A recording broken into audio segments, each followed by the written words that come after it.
Assalamualaikum warahmatullahi wabarakatuh. Selamat pagi. Hari ini kita akan mempelajari tentang bagaimana cara menentukan golongan dan periode dengan menggunakan konfigurasi elektron SPDF.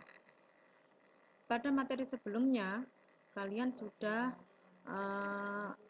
bisa menentukan golongan dan periode dengan menggunakan konfigurasi KLMN.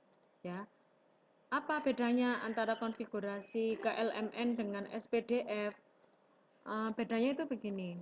Kalau kita menggunakan konfigurasi KLMN, ya, itu kita hanya bisa menentukan atom-atom yang terdapat pada golongan A saja. Seperti yang kalian ketahui, pada tabel periodik itu kan ada golongan A, ada golongan B, ada golongan aktinida, serta lantanida, ya kan? Nah, untuk konfigurasi elektron yang KLMN, itu hanya bisa menentukan golongan A. Tetapi, untuk konfigurasi SPDF ini, nah ini, dapat digunakan untuk menentukan golongan A, B, aktinida, dan lantanida pada tabel periodik. Kemudian bagaimana kalau itu nanti termasuk di golongan A? Maka cirinya adalah diakhiri dengan subkulit S atau SP. Ya. Ini, kalau NS1, kalau nanti pangkatnya 1 itu berarti masuk golongan 1A. Kalau pangkatnya 2 itu golongan 2A. Kalau NS2, NP1 berarti 2 tambah 1 masuk golongan 3A dan seterusnya sampai golongan 8A. Selanjutnya, kalau golongan B itu cirinya adalah diakhiri dengan subkulit SD. SD atau DS nanti sama ya. Jadi ini, kalau nanti ada NS2, N-1D1 berarti golongan 3B. Dari mana 3B? Dari mana 3? 3 itu dari ini pangkatnya. 2 ditambah 1. Itu 3 ya. Ini juga 2 tambah 2 itu nanti 4B dan seterusnya. Untuk golongan aktinida dan lantanida itu nanti diakhiri dengan subkulit SF ya. Terus yang perlu kalian ketahui juga ini, kalau pada konfigurasi KLMN, kalau ada yang masih ingat, kulit K itu maksimal terisi 2, kulit L maksimal terisi 8, kulit M 18, dan seterusnya. Tapi kalau pada konfigurasi SPDF, subkulit S itu nanti maksimal terisi 2, subkulit P 6, subkulit D 10, dan subkulit F 14. Ini adalah maksimal. Jadi kalau misalkan ditulis di bawahnya ini boleh, tapi harus melihat kondisi ya. Cara mengisinya miring, seperti ini, seperti gambar. Jadi kayak air hujan yang terkena angin. Nah, jadi kalau ngisi dari 1S, kemudian ke 2S, setelah itu 2P, habis 2P ke 3S, habis itu ke 3P, lanjutnya ke 4S, ya, bukan ke 3D ya, dari 3P itu ke 4S, baru 3D, 4P, 5S, dan seterusnya. Ya. Kemudian cara menulisnya nanti lurus. Nah, ini ada contoh soal. Ini kan sudah pernah kalian tulis di buku catatan kalian waktu sebelum PTS ya. Jadi ini saya hanya mengulang dan membahas bagaimana cara mengerjakannya. Tentukan konfigurasi elektron, golongan, periode dari atom Ca dengan nomor atom 20, Fe dengan nomor atom 26. Ini konfigurasinya saya minta yang konfigurasi yang SPDF ya. Kita bahas dua contoh soal yang Ca dengan Fe ya. Ca itu adalah atom kalsium, unsur kalsium. Nomor atomnya adalah 20. Ya. Ini kita konfigurasikan. Kalau kalian masih ingat, di kulit 1 itu isinya adalah subkulit S, kulit 2 itu isinya subkulit SP, kulit 3 isinya adalah subkulit SPD, 4 itu nanti SPDF, dan seterusnya. Ini saya tulis sampai 4 saja, karena nomor atomnya cuma 20. 20 itu relatif rendah ya, nomor atom. Jadi tidak perlu ditulis sampai 7. Kemudian, subkulit-subkulit ini kita isi dengan menggunakan aturan yang tadi. S itu maksimal terisi 2, P maksimal terisi 6, D 10, dan F 14. Cara mengisinya juga miring kayak tadi. Seperti ini ya. Nah, di sini, ini. 1S. Nah, S tadi maksimal terisi 2, jadi kita isi 2. Kemudian ke 2S. 2S, S juga maksimal terisi 2. Setelah itu 2P, P maksimal terisi 6 ya. Setelah 2P ke 3S, maksimal terisi 2. Setelah itu ke 3P, 3P maksimal terisi 6. Nah, sekarang kalau kalian jumlahkan, angka-angka yang berwarna merah ini, 2, 2, 2, 6, 6, itu kalau dijumlahkan kan 18 ya.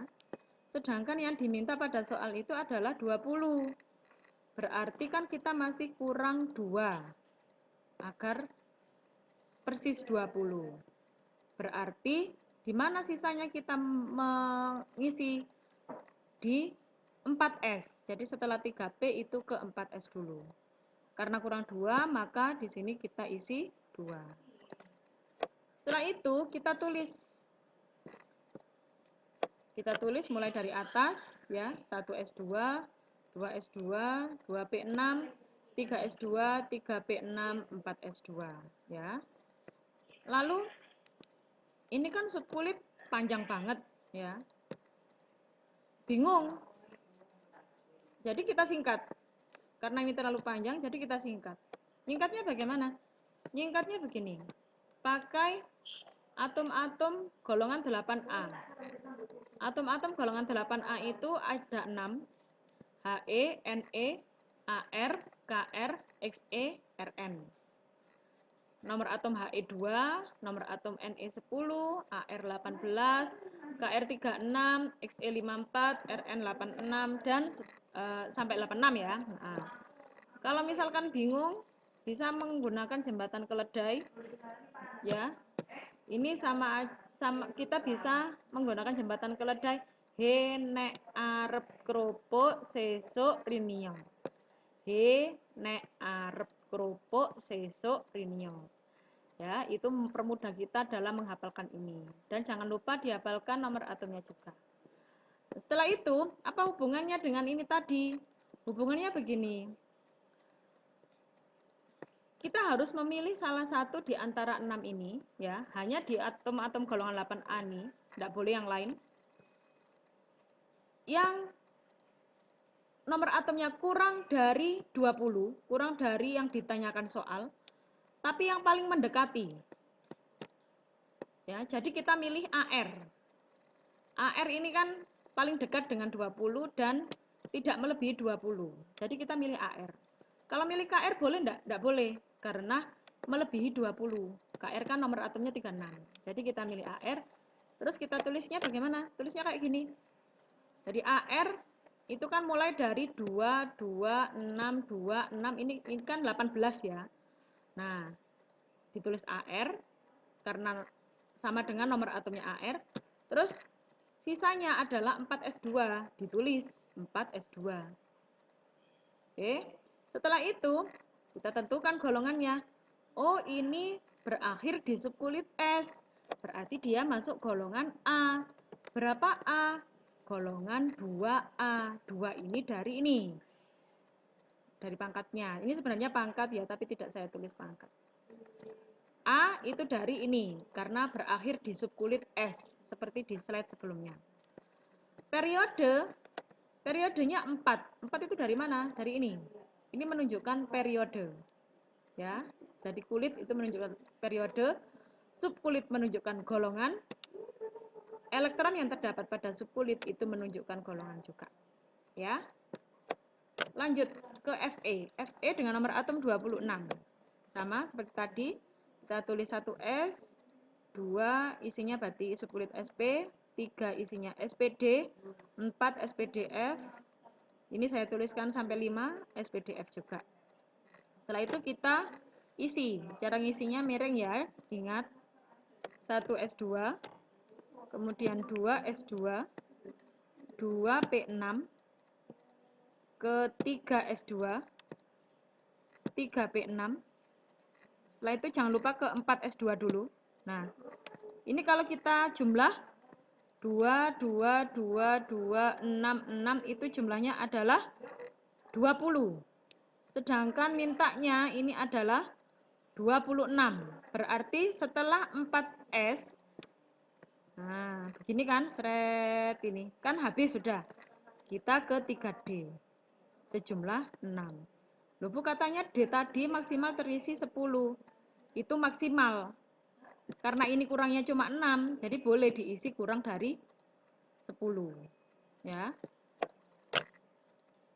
Sehingga kalau kita tulis seperti ini, sama ya, 1 S2, 2 S2, dan seterusnya. Terus kita singkat. Nah, kita kembali ke sini. Kalian milih yang mana untuk menyingkat subkulit ini? Kita milih sama ya, nggak boleh melebihi 26, tapi yang lebih dekat, paling dekat dengan 26, di antara 6 ini. Berarti kita milih AR. Ya, kita milih AR. AR itu berarti mulai dari 1 S2 sampai 3 P6. 18. Sisanya adalah 4 S2, 3 D6. Ya, ditulis sisanya. Nah, sekarang kita tentukan golongannya. Oh, ini berakhir di subkulit S dan D. Kalau berakhir di subkulit S dan D, kalau kalian lihat tayangan yang slide tadi, itu dia masuk pada golongan B. Berapa B? 2 tambah 6, angka yang merah ini, 8. Ya, jadi masuk golongan 8B.